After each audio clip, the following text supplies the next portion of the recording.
Hello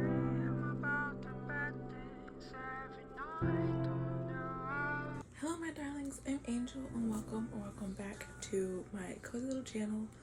So of course I don't really feel like I need to do an introduction of my monthly wrap-ups because it's what we do. It's, I feel like, a consistent thing we do on this channel. So honestly, without further ado, let's get started.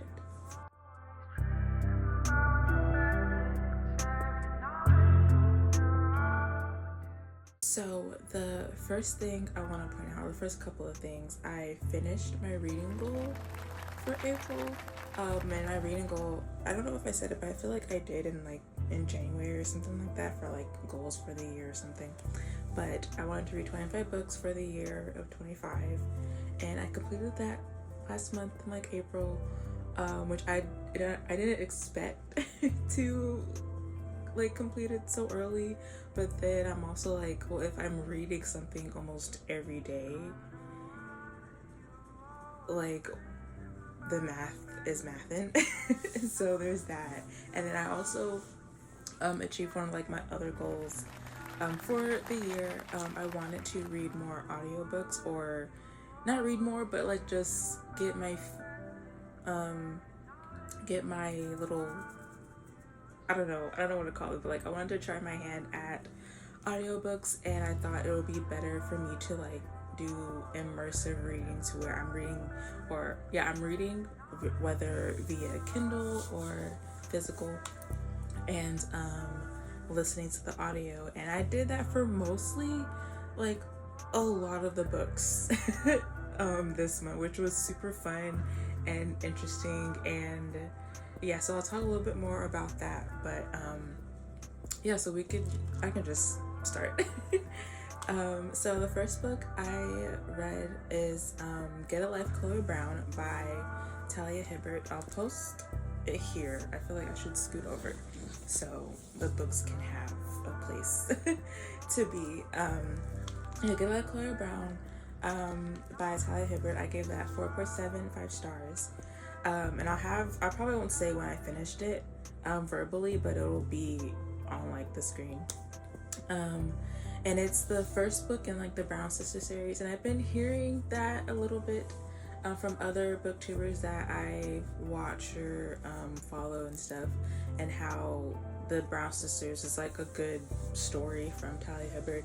And if you remember me talking about it, my favorite book by her is The Roommate Risk, and it was the first book I read by her, and I'm like, I love it. Like, I need that same feeling, that same energy that The Roommate Risk gave me, because that's a 5-star. Like, at the time I read it, I feel like when I'm still thinking about it, I would still be like a 5-star. Maybe, hopefully, I know the main character or the lady main character in that book was like, make me mad. But besides that, I was trying to find another book by her that I was like, I need to feel those same feelings The Roommate Risk gave me. And Get Like Chloe Brown kind of did that, just like a little bit, not necessarily, well, I could just say it didn't really do that, but it was still like a fun read despite that. It's about, of course, Chloe Brown. And she's basically wealthy, right? She doesn't necessarily have to work, but she wants to get a life. She wants to do something with her life. She's the oldest of the 3 sisters, because it's a series of like the 3 sisters, and she's the oldest. And so she decides she wants to move out, and she has this little checklist of things to do to make her get a life, to make her experience life, because she's had a couple of too close encounters with death and all this other stuff, or just life risking like encounters, that she is like, I need to do something that I won't just look back and, have regrets and stuff like that. So she moves out. She has this list of things that she wants to do, and of course a lot of the things is kind of like hinders with her like body condition. I forget what it's called in the story, but it's a like a what's the word, like a physical illness condition. It's like a whole body ache thing. I can't remember what the technical legit term of it is, but her whole body will ache through different periods, like timed out the day and stuff like that. But she wants to like not just live in a bubble, she wants to experience things. And then we have her, I guess, what do you call it, not like a tenant, but like the manager, supervisor, the superintendent, whatever, of the I'm forgetting words. I don't understand why, but of the apartment that she's in. His name is starts with an R. I want to say it's Ryder, but I don't think it's Ryder. Red. Okay, I know it's with an R.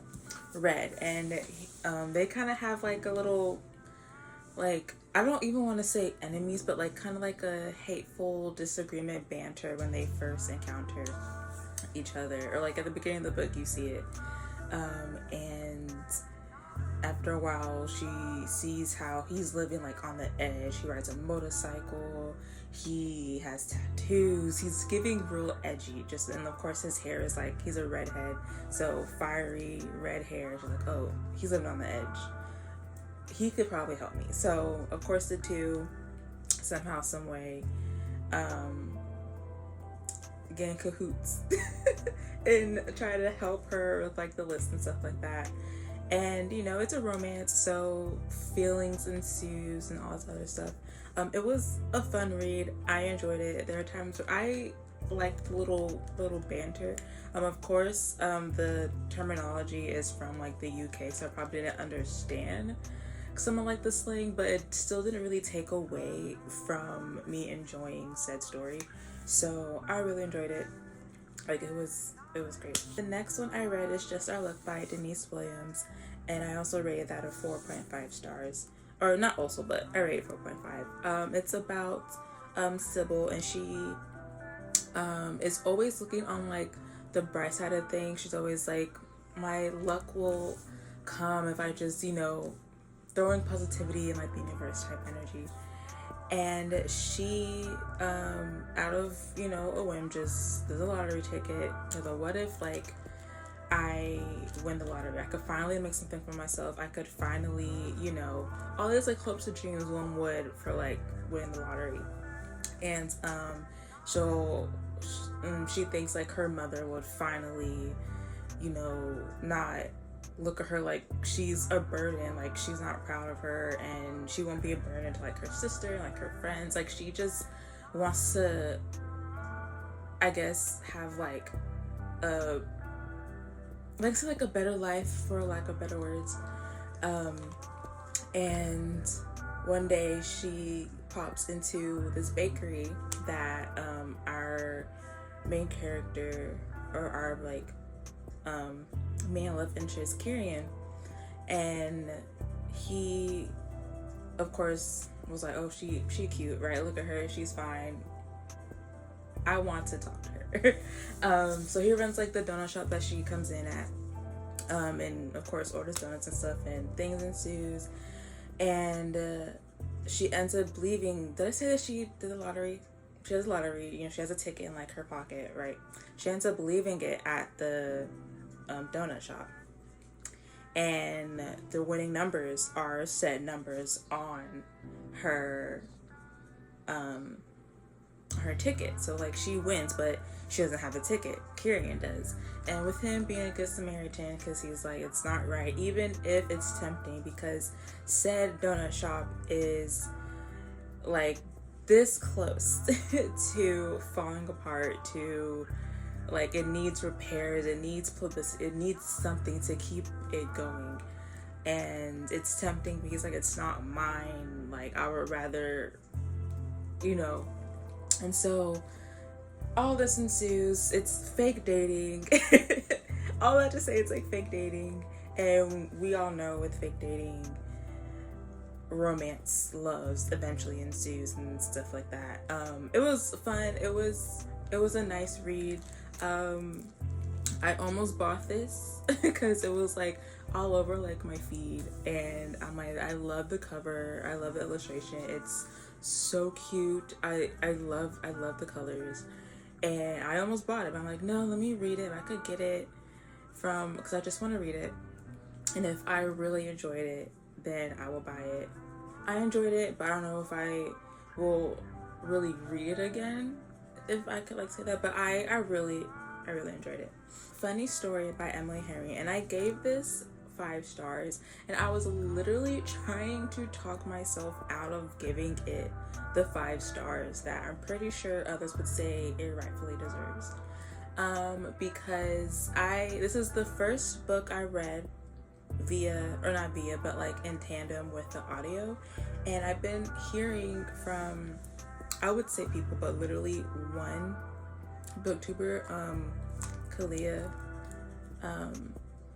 that she loves this book. She has in like the background of like almost all of her videos as like her favorite Emily Henry story, and she will always talk about, if you don't want to read the physical, please get the audiobook, it's really good. And I'm like, okay, you pulled my leg, let me just like borrow the audio and the physical, or like the digital ebook copy, and see where it takes me. And it was really good. It was fun.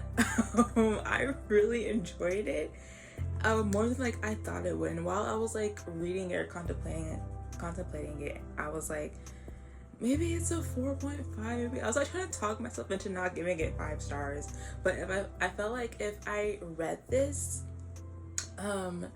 just, you know, just without like the audio, with just regular reading it, I probably would have given it maybe like a 4.5 or something, like the 4-star category. But because I listened to it as well as reading it, do like my little immersive reading,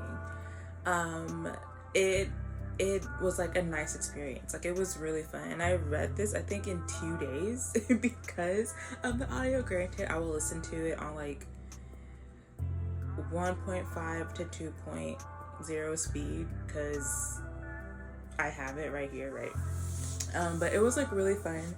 And in case you don't know what this book is about, it's about Daphne and Miles, right? So Daphne, she was getting married to this guy. I forget his name, but we don't like him. We don't care about him, so it's literally irrelevant. But she was getting married to this guy. She like left her job, left her home, left her friends back in like, I want to say California. I could be wrong.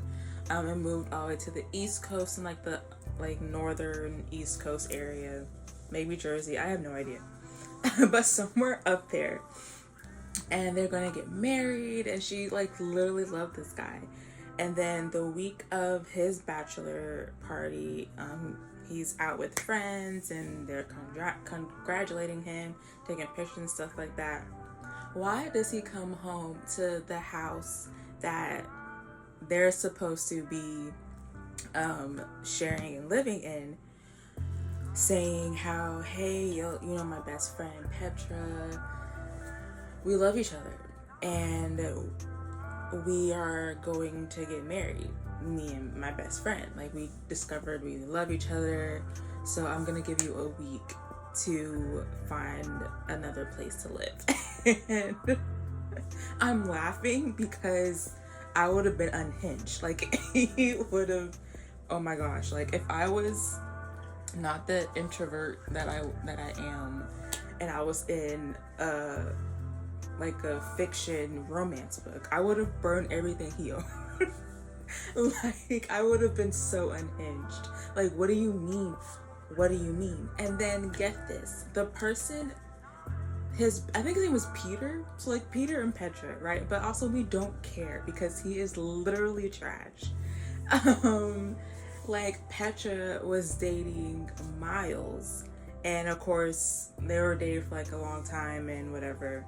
So somehow, some way, Daphne moves in with Miles because she has literally nowhere else to go, and he's also in the exact same predicament as her, so like the odds.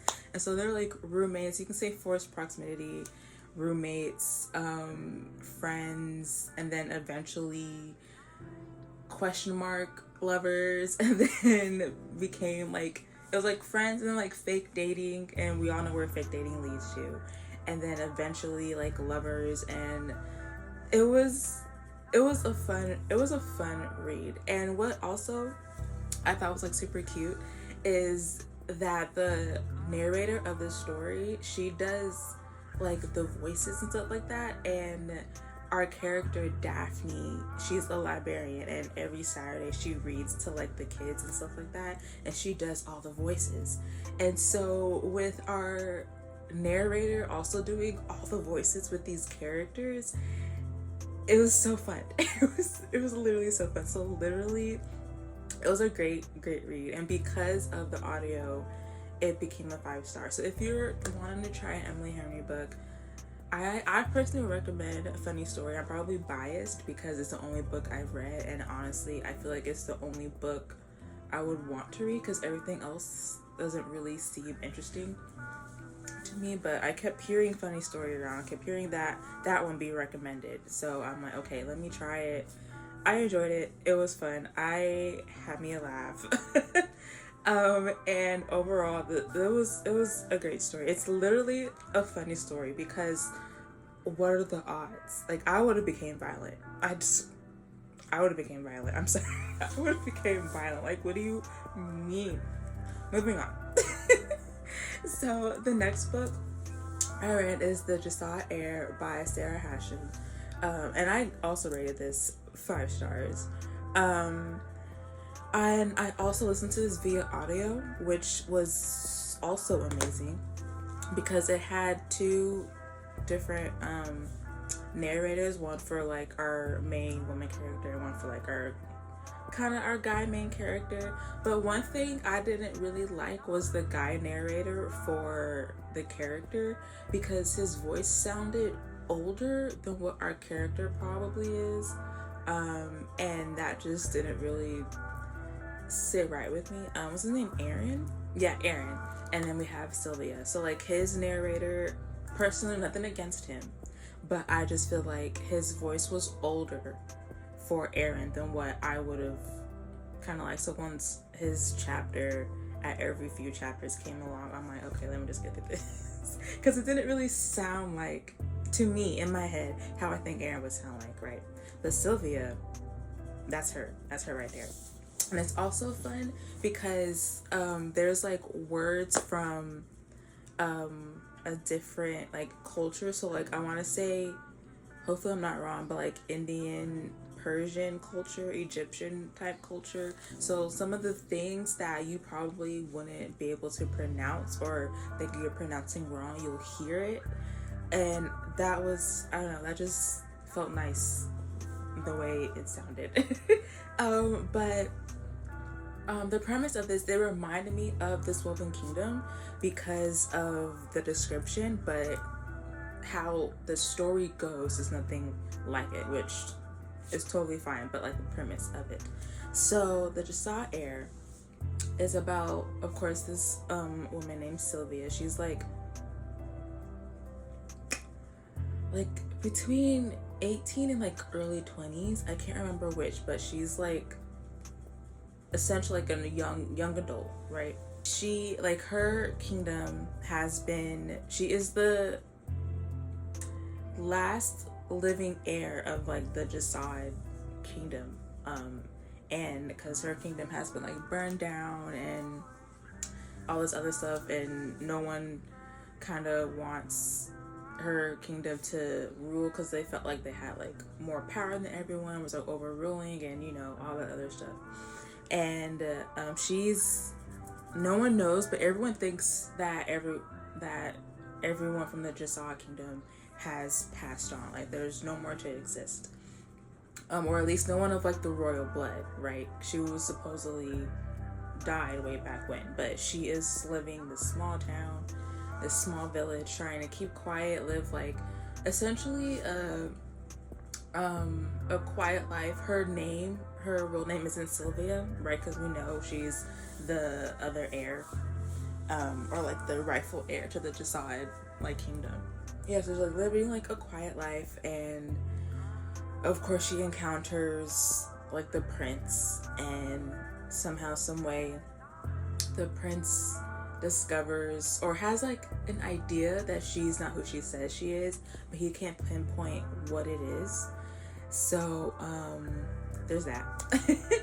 And like he recruits her to do like some type of like competition, and like kind of like entices her like, you will get your freedom if you're like my champion in this competition, like this kingdom wide competition.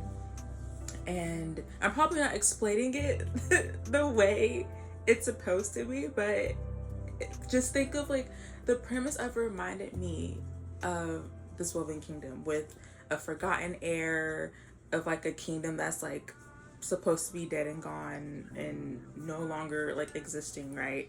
But we have this heir, and everyone's trying to like the heir wants like a quiet life or whatever, or just wants to forget about like their past. Somehow, some way, her past catch up to her, because there's people who want her to rule, and she doesn't really necessarily want to, but it's also like doesn't like have like a choice and all this other stuff. So that kind of reminded me of the Woven Kingdom, which made me want to pick it up, because I wanted to see like this version of it. So like reading it, there were some similarities, but it's literally, I could still say nothing like the Woven Kingdom, but just the vibe, the ambience, but it was super good. I love it. I think the second one comes out later this year, so I wouldn't mind reading that. I would love to own them, because I think is this a duology? Or yeah, this is a duology, so the second book would be like the end of it.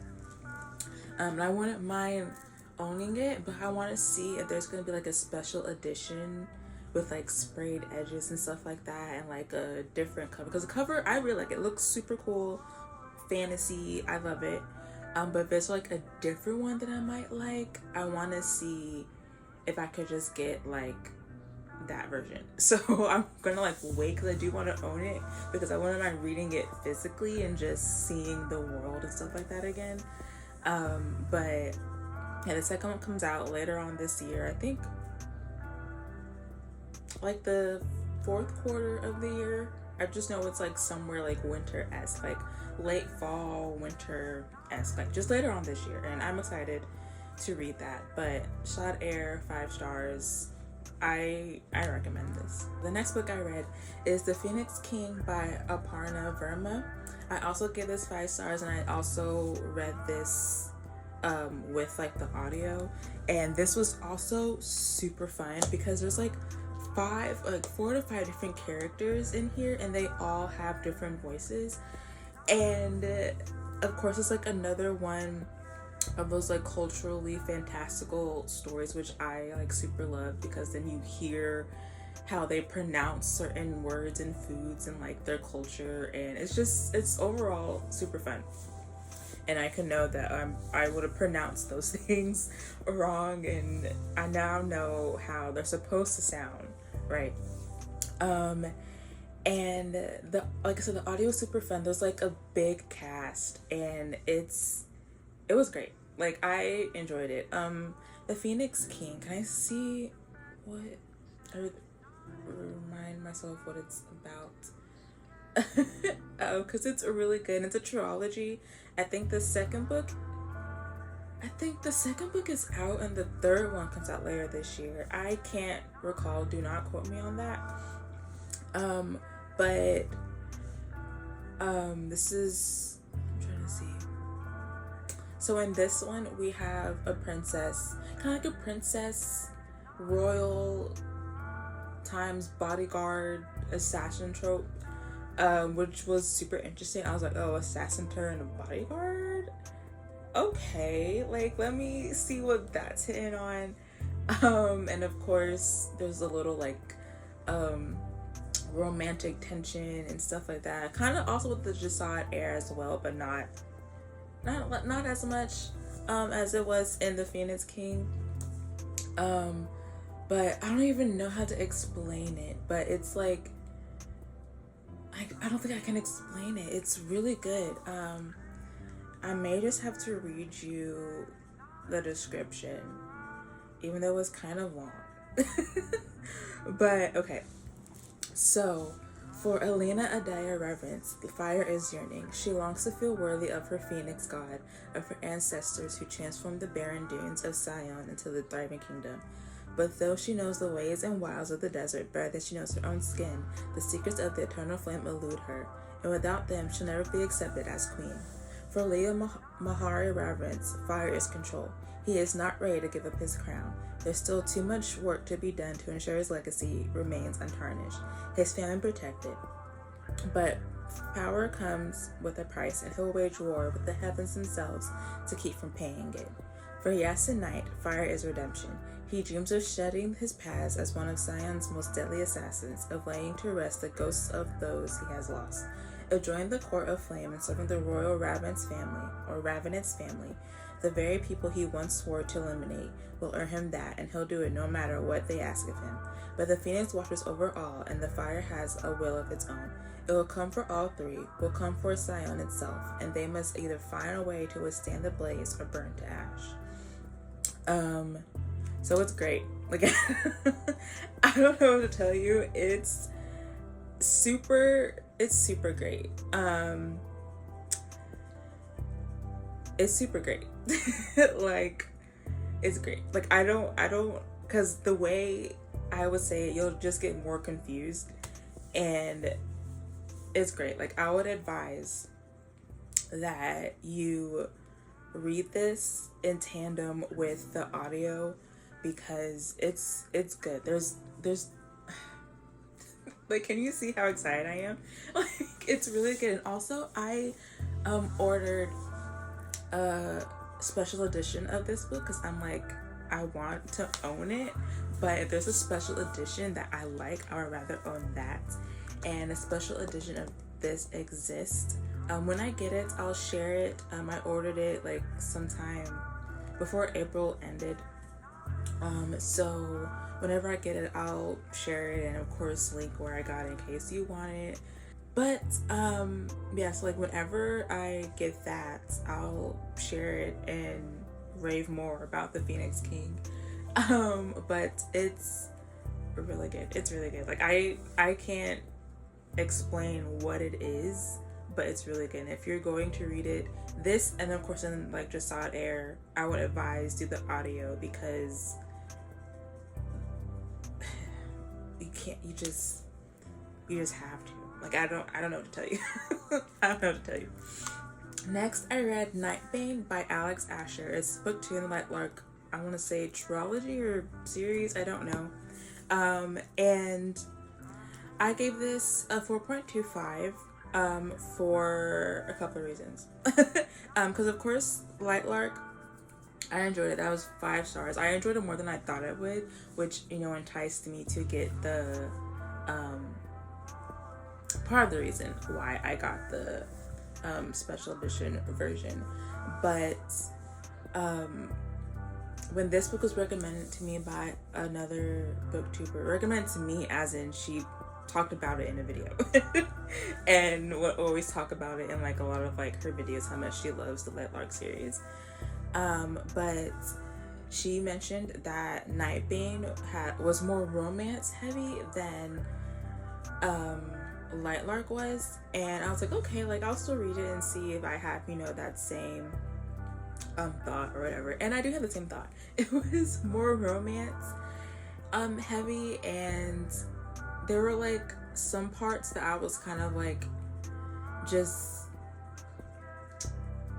if I can say, like, I don't want to say getting annoyed with, but some parts that kind of like bothered me, and I can't remember what it is, and if I do remember, it might just be like a spoiler. But it was more romance heavy. I still enjoyed it. I still would read the third one because I want to know how it all like ends up, like what all happens. I also read this in tandem with the audio, and like the audio, like what's her name, Isla, like her voice, I kind of picture or imagine her voice sounding not as high as the audio narrator did her voice. So that kind of like a bit threw me off. And then I did like some couple other things that I didn't personally really like.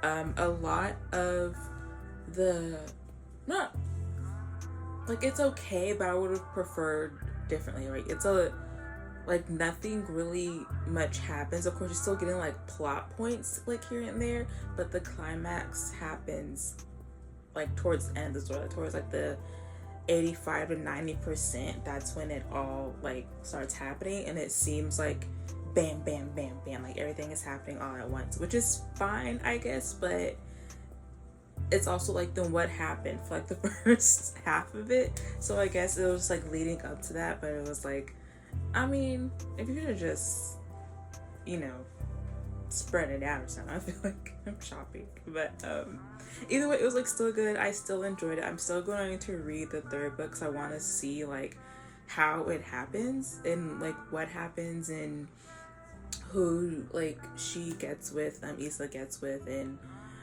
whatever else. I know in like the first book I said I didn't trust anyone but Isla. Now I trust Isla sometimes, because sometimes would also kind of like lower the rating for me. Like, she was like getting on my nerves a little bit. But yeah, so like I trust her and like another character that I don't like really want to say or spoil in case it's a spoiler. But yeah, I still enjoyed it, and I can't really say much about what it's about because then I'll be spoiling Lightlark.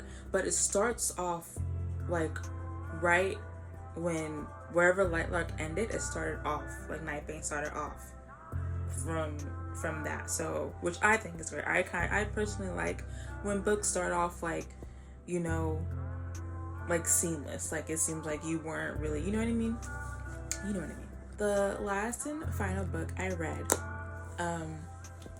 is Demon in the Wood by Leah Bardugo and Danny Pendergast.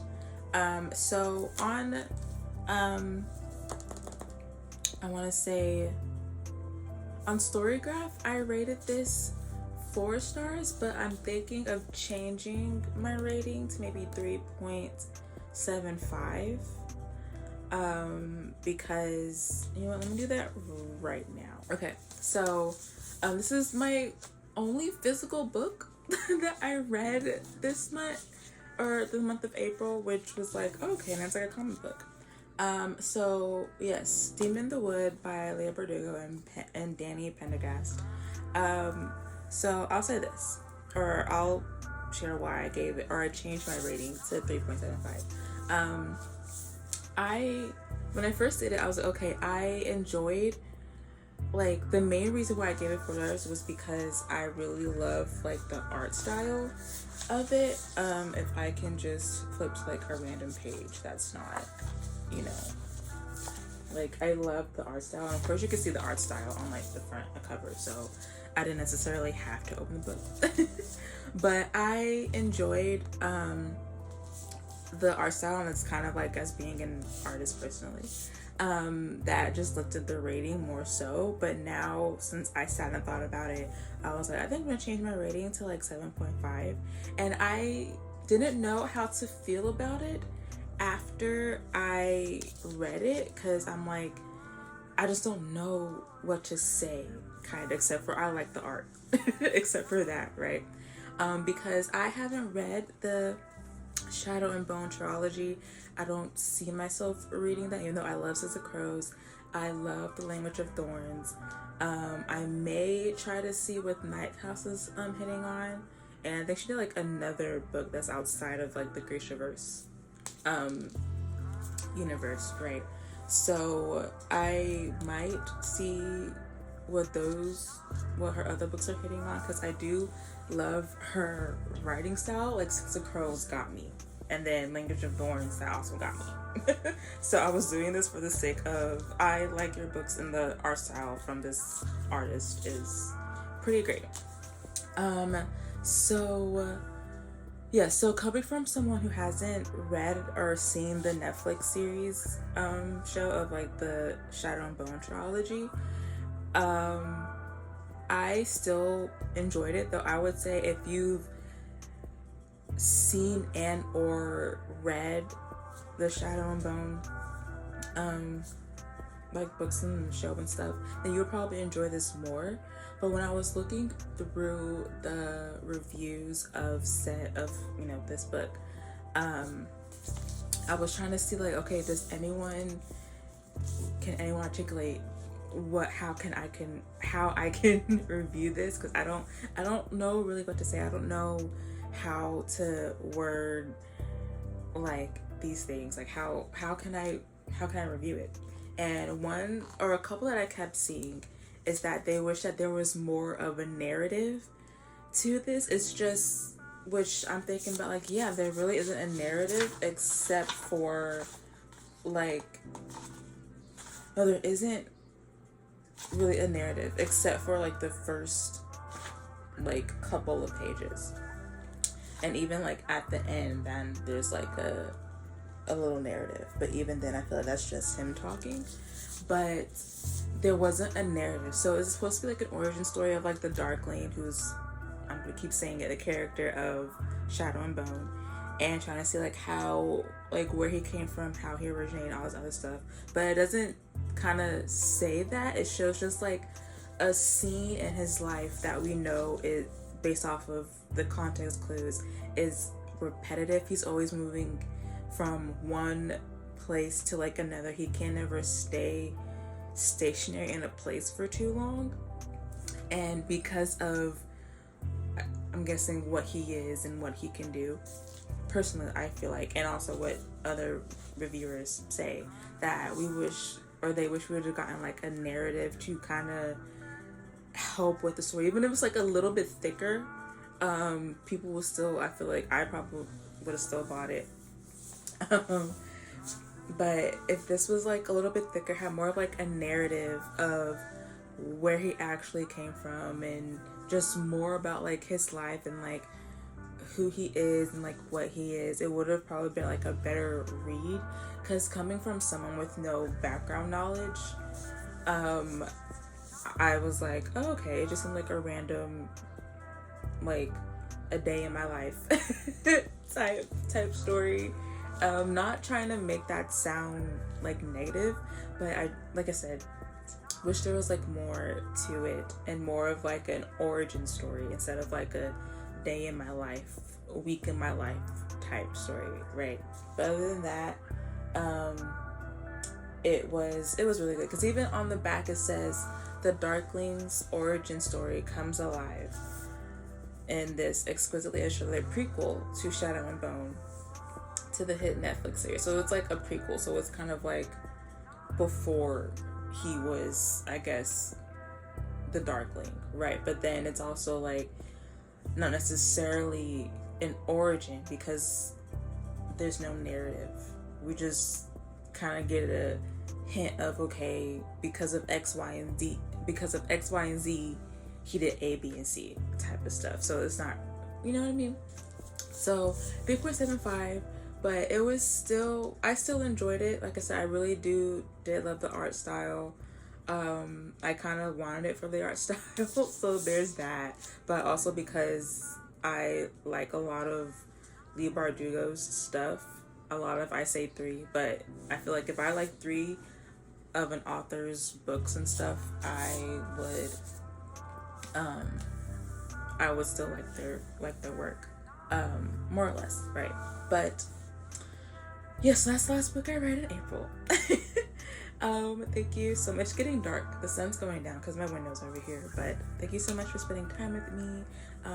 Please feel free to like, comment, and subscribe if you want to see more cozy content like this, whether it's books or gaming. All of that will be here. Yes, I will catch you in the next video. So see you then. Bye.